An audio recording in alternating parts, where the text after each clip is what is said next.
હિન્દુ ધર્મમાં સનાતન ધર્મમાં ભાદ્રપદ મહિનાનું ખૂબ જ મહત્વ છે, કારણ કે આ મહિનામાં કૃષ્ણ જન્મોત્સવ, રાધા અષ્ટમી અને ગણેશ ચતુર્થી જેવા ખૂબ જ મોટા તહેવારો આવે છે. મોટા મોટા તહેવારોનો આ ભાદ્રપદ મહિનો અને જેની શરૂઆત થઈ ગઈ હોય, કૃષ્ણ જન્મોત્સવ નજીક આવી રહ્યો હોય, ત્યારે વડોદરા શહેરના માંડવી પાસે બજારમાં ભક્તોની ભારે ભીડ જોવા મળી રહી છે. કૃષ્ણ જન્મોત્સવની ઉજવણી કરવા માટે કૃષ્ણ ભક્તોમાં ખૂબ જ ઉત્સાહ છે ને એટલે જ કૃષ્ણના અવનવા વાઘા અને અલગ અલગ વસ્તુઓ ખરીદવા માટે ભારે ભીડ જોવા મળી રહી છે. કૃષ્ણ જન્માષ્ટમીના મહત્વ વિશે પણ વાત કરી. સનાતન શાસ્ત્ર અનુસાર ભગવાન કૃષ્ણનો અવતાર ભાદ્રપદ મહિનાના કૃષ્ણ પક્ષની અષ્ટમી તિથિએ થયો.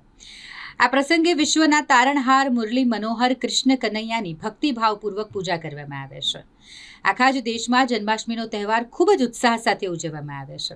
એવી ધાર્મિક માન્યતા છે કે ભગવાન કૃષ્ણની પૂજા કરનાર ભક્તને જીવનમાં તમામ પ્રકારના ભૌતિક સુખ મળે છે. કૃષ્ણ જન્માષ્ટમી પર વૃદ્ધિ, રવિ અને સ્વાર્થ સિદ્ધિ યુગનું મિશ્રણ રચાય છે. કૃષ્ણ જન્મોત્સવ સમયે દેવોના દેવ ભગવાન શિવ કૈલાશ પર જગતજનની મા પાર્વતી સાથે બિરાજમાન થયા.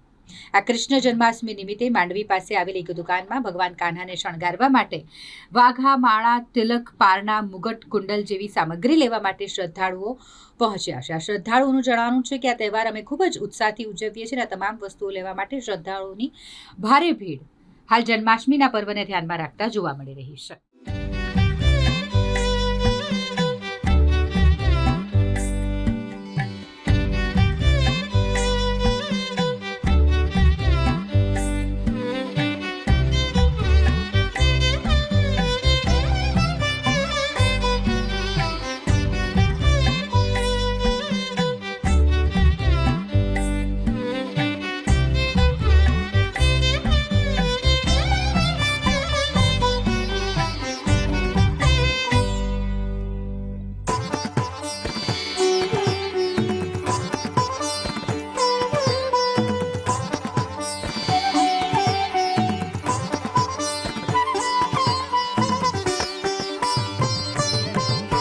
અલગ ભગવાનના વાઘા છે, વસ્ત્ર છે, માળા છે, મુગટ છે, ભગવાનના પછી રમકડા છે, અલગ અલગ મુકટ છે. આ વખતે સરસ સરસ ભગવાનના શૃંગાર ભગવાન આવ્યા છે અને સરસ આ વખતે ભગવાનને ઉત્સાહ બી સારો છે. લોકોનો સનાતન ધર્મનો જેવો પ્રચાર વધી રહ્યો છે પ્રમાણે સારું થઈ રહ્યું છે. આનંદ છે,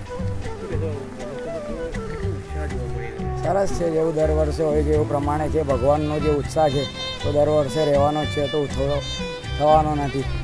આનંદ છે, લોકોનો આનંદ રહે, ભગવાનની ભક્તિ કરી રહ્યા છે બધા. ભાવ તો જે ચાલતી રહ્યો છે એ જ 20 રૂપિયા, 30 રૂપિયા, 40 રૂપિયા પ્રમાણે છે. બધા અલગ અલગ પ્રમાણે જે વાઘા હોય છે, વાઘા છે, માળા છે, મુગટ છે, ગ્રાહકોને ગમે છે અને અમે આપીએ છીએ ભગવાનને. મારું નામ જય છે ને પિન્ટુભાઈનો છોકરો છે. તૈયારી તો જેવી આપણે દિવાળીમાં કરીએ છીએ આપણા એમાં, એવી રીતે ભગવાનનો જન્મદિવસ છે. કૃષ્ણ બધાનું જ કરતા હરતા છે એટલે એમની તૈયારી બી આપણે દિવાળી જેવી જ કરીશું.